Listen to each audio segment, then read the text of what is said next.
Hi guys, dito pala guys, naglaro ako ng classic muna kasi wala pa kasi ako credits, nag-classic muna ako tapos dito tumawag sa akin na ako ba daw may kilala nilang Zai na TikToker, sabi nila ikaw.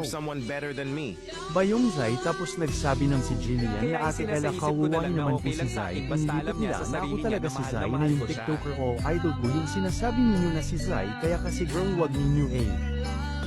busuhin kahit LDR ka o sakit man para sa aming mga lalaki na pinagpalit ninyo sa malapit. Kaya idol ko pero yung TikToker content na si Zai, oo aaminin ko gawain ko din yung magpaiyak, nagbabae, nag-jowa ko pero never ko siya pinapahiya at never din niya ako niloko, lagi ko pinapaiyak yun. G-jowa ko pero never ko niloko yung jowa ko kahit LDR kami dalawa, pero kahit anong pagod ka na sa pagpapaiyak naglalaki Zai noon mahal ka niya pero sana ngayon 2025 magbalikan na kao pero idol ito. Lang masasabi ko sa Zai kung ano ginawa nag-Ella Sao sana wag mo din gawin sa iba kasi tayo mga lalaki loyal hindi gawain yan maliban LNG sa mga naninira nagrelasyon.